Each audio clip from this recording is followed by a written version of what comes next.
pourquoi est-ce que tu investis encore chez des promoteurs immobiliers, sachant que toi-même tu fais de la construction et tes propres projets? J'allais simplement en profiter pour faire une vidéo parce qu'il y a pas mal de choses et d'idées reçues que j'aimerais lister sur ce sujet-là. Le scénario catastrophique existe. Vous avez déjà fait des paiements, vous n'avez pas transféré de terrain, la construction n'a pas encore commencé, la société de promotion fait faillite, vous vous retrouvez avec absolument rien. Le prix que vous allez payer au mètre carré va être pratiquement et même certainement le double. Il y a beaucoup de constructions qui sont mal faites et qui sont un petit peu légères. C'est pas moins cher de construire sa villa soi-même. Je pense que c'est une idée reçue mais qui est fausse. C'est se lancer dans une grande aventure, beaucoup de problèmes, beaucoup de maux de tête et beaucoup de fun. Bonjour à tous, j'espère que vous allez bien. Bienvenue dans cette petite vidéo improvisée. Je suis sur le chantier de la phase 5 à Koh Samui dont je vous parle souvent. Et je suis avec Brian qui m'a posé une question qui était hyper pertinente et on a décidé d'en faire une vidéo. La question c'était pourquoi est-ce que tu investis encore chez des promoteurs immobiliers, sachant que toi-même tu fais de la construction et tes propres projets. Et c'est vrai, je fais effectivement de la promotion immobilière, mais j'investis toujours chez des promoteurs immobiliers. On pourrait penser que ça fait plus trop de sens à ce stade de payer la marge d'un promoteur immobilier.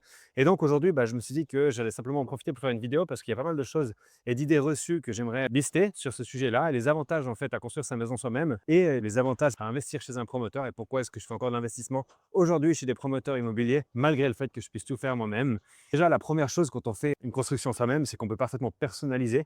Ici, c'est des très bons produits d'investissement. C'est top au niveau des rentabilités, au niveau de la construction, de ce qu'on a pour le prix, des capacités qu'on a à faire de la plus-value, simplement de la rentabilité locative de manière générale, le fait que c'est des produits qui ont déjà été testés, qu'on sait qu'ils fonctionnent bien sur le marché, c'est cool, mais c'est vrai qu'il n'y a pas trop de d'âme, entre guillemets, si on a envie de faire une maison dans laquelle on a envie d'habiter ou si on a envie de faire une maison avec un design un peu spécial, qu'on a envie de se faire notre propre design, forcément, ça vaut la peine de construire sa maison soi-même pour avoir un truc un peu plus personnalisé et pas forcément juste du pur investissement avec le pur objectif de la rentabilité. C'est une première chose. Puis après, il y a évidemment le plaisir qu'il y a là derrière aussi de créer un design et de le voir pousser, alors que quand vous allez chez un promoteur, vous posez juste votre argent et c'est le promoteur qui s'occupe de la suite des choses.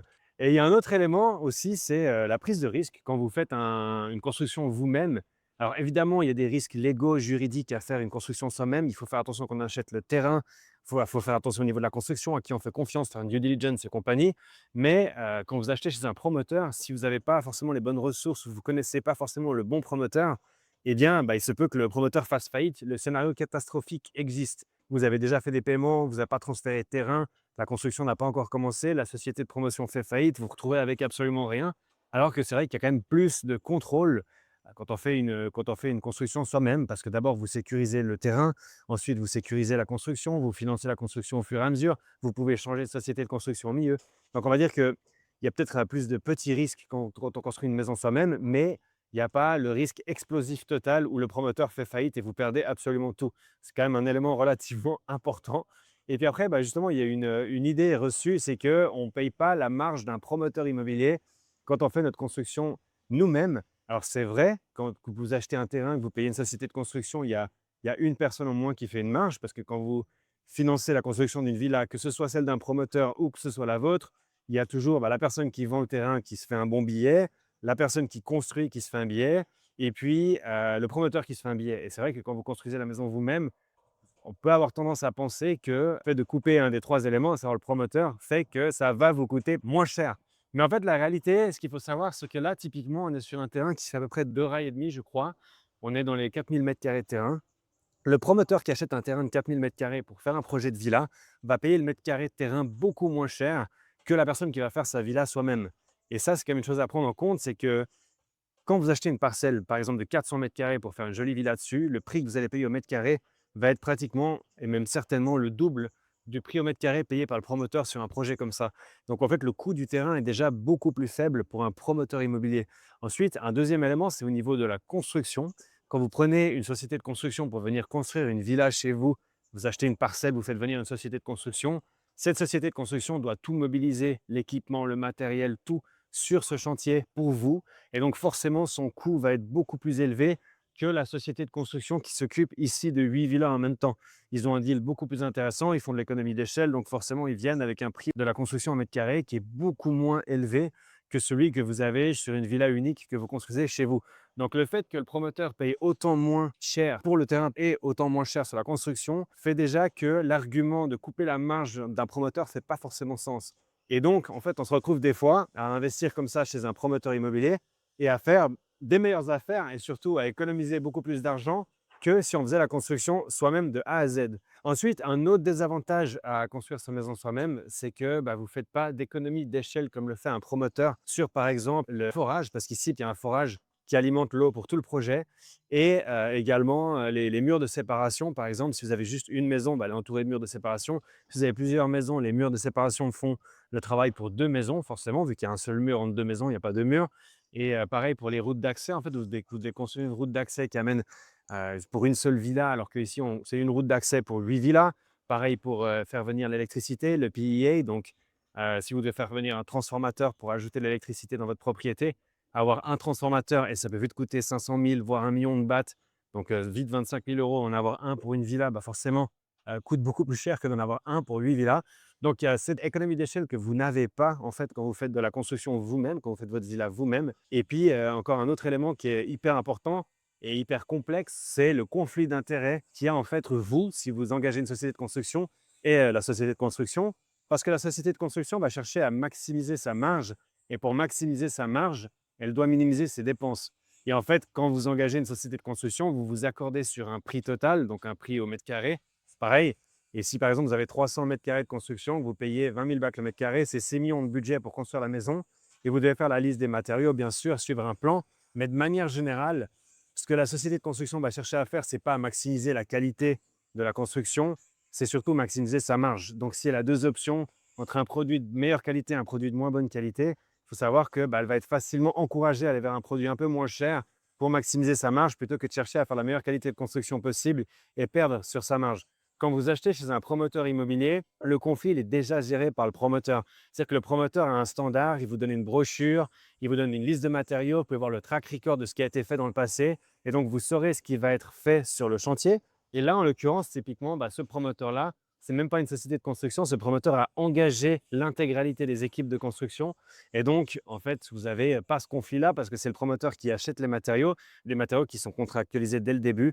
Et je ne dis pas que ce n'est pas faisable quand vous le faites individuellement, mais c'est beaucoup plus compliqué. Et en fait, la liste des éléments qu'il y a dans une villa, la liste des éléments de construction est extrêmement longue, ce qui fait que ça va être très difficile quand on se fait une villa soi-même de lister l'intégralité des points, l'épaisseur des aciers, les carrelages, le type de colle de carrelage, les briques, le type d'isolant, l'épaisseur des fenêtres, les matériaux qui sont utilisés pour les cadres des fenêtres, tous ces petits éléments-là. Ce que vous ne listez pas, le contracteur, la société de construction aura tendance à aller chercher quelque chose de pas cher pour maximiser sa marge et c'est pour ça qu'il y a un conflit d'intérêts. Et c'est vraiment très, très, très, très lourd à gérer.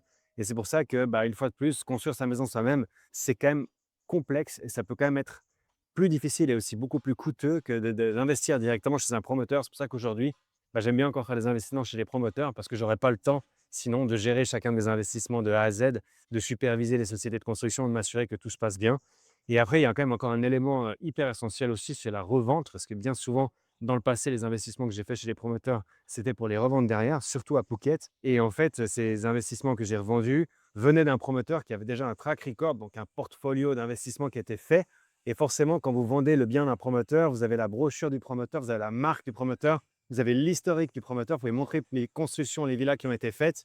Alors que si vous construisez votre maison vous-même, vous allez avoir beaucoup plus de peine à gagner la confiance du futur investisseur au moment où vous voudrez revendre votre villa, parce que le futur investisseur ne sait pas trop qui vous êtes et ne connaît pas forcément votre marque et donc peut se douter de la qualité de construction parce que c'est vrai qu'il faut quand même se rendre compte qu'en Thaïlande, il y a beaucoup de constructions qui sont mal faites et qui sont un petit peu légères.